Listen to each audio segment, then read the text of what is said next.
Muito bem, 74 eu já estava na área, eu já era um infã, né? Então, assim, eu era um moleque, um pré-adolescente, e já gostava muito de futebol, já era muito fissurado em futebol, beleza. E eu me lembro, vagamente, mas me lembro desse episódio, de novo, vagamente. Que episódio é esse envolvendo Botafogo e Vitória em 1974? Rapaziada, novamente contextualizando, o Botafogo estava já vivendo aquele jejum incômodo de títulos, né? O Botafogo tinha sido campeão, multicampeão na década de 60, foi Bibi, né? Como o Marcelo lembra no último episódio, ganhou Taça Brasil, ganhou uma pá de torneios internacionais, né? Enfim, tem gente que quis vender aí uma ideia de tricampeão mundial, aquela coisa toda, que a gente também já conversou sobre isso. Aliás, se você considerar, meu amigo, parabéns, você merece. Né? Compra uma tacinha, está tocando, inclusive, o interfone aqui em casa, agora que uma beleza. Eu peço para as pessoas não interfonarem, mas não tem jeito. Mas se você estiver ouvindo, não é a sua imaginação, não, é um tal de interfone tocando. Então, 1974, o Botafogo foi disputar um torneio em Brasília, um torneio em Brasília em comemoração à independência do Brasil. O interfone continua tocando, o rapaz é insistente, vai tomar um esporro quando descer o porteiro, mas enfim. O Botafogo vai disputar um torneio em Brasília em comemoração à independência do Brasil. 4 times em disputa, 3 além do Botafogo, evidentemente. O Vitória, o Corinthians e o CEUB, que é um time extinto de Brasília. Aliás, o CEUB é o primeiro clube candango a disputar um campeonato brasileiro, disputou em 73, quer dizer, um ano antes. Então, esse torneio é um torneio bastante concorrido lá em Brasília. E, bom, enfim, o Botafogo vinha já naquele jejum de títulos, de competições oficiais, tinha iniciado até o período de 70, a década de 70 muito bem, foi a 2 finais de brasileiro, montou ótimos times e tudo, mas levantar taça que é bom, o negócio não estava muito legal. Bom, o primeiro jogo do Botafogo nesse torneio foi contra o Corinthians. Era um quadrangular, como eu falei. Para quem não sabe, quadrangular são 4, tá, gente? São 4 lados, né? E 4 ângulos, na realidade, exatamente, e 4 times. Botafogo e Corinthians na primeira rodada, Vitória e CEUB. O Vitória venceu o CEUB e o Botafogo bate o Corinthians por 1-0.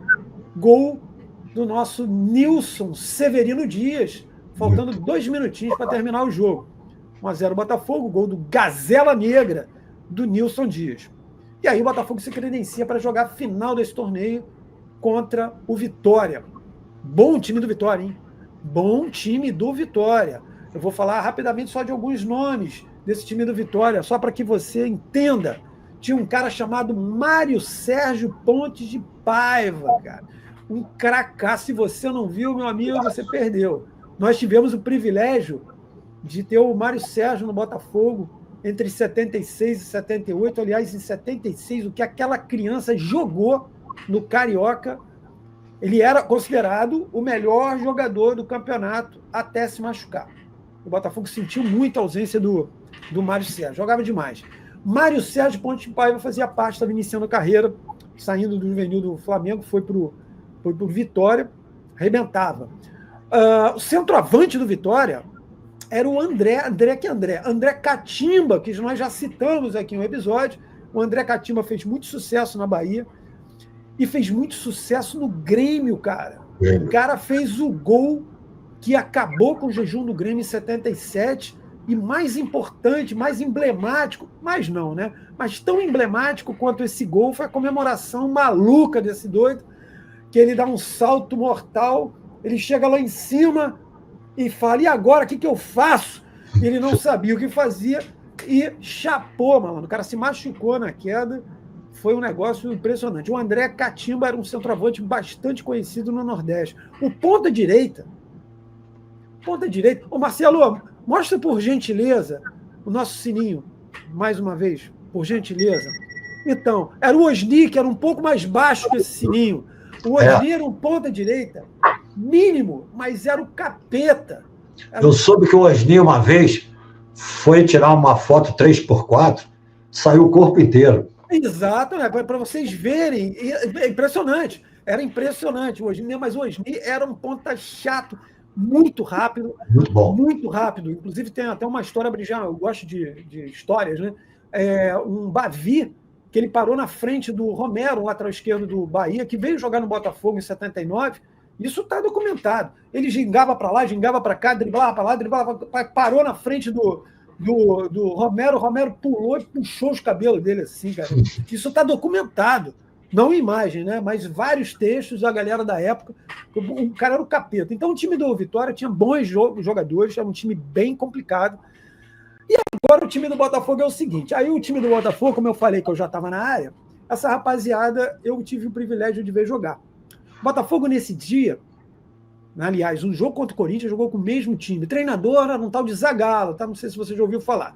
O Zagallo, esse jogo aconteceu como era uma comemoração, jogo não, um torneio, né? A comemoração da independência foi no feriado da independência, no período, na semana, ou seja, em setembro de 74. Isso significa o quê, meu garoto? Passado já a Copa do Mundo de 74. E o time do Botafogo tinha no gol o Wendel. O Wendel já estava recuperado. O Wendel, para quem não sabe, cara, o Wendel seria o goleiro titular em 74.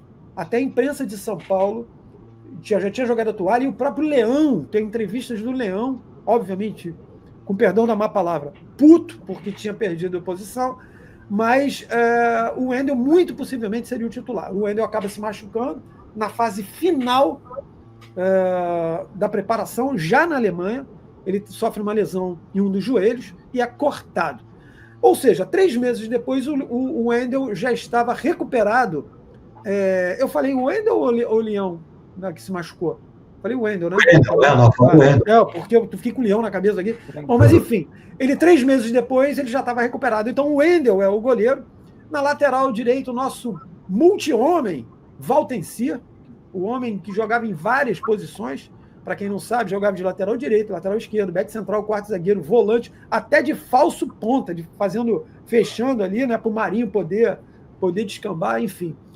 O zagueiro central, chamado back central, que era o cara que jogava pela direita, era o Mauro Cruz. Mauro Cruz era o seguinte, cara, era uma pancada de, assim, baixava o pau. Mauro Cruz era um zagueiro, aquele que não perdia a viagem. Quarto zagueiro, Osmar Guarnelli, um dos mais... Jogadoraço. Pô, jogadoraço, cara. Um grande zagueiro, um dos grandes, hein? Um dos grandes.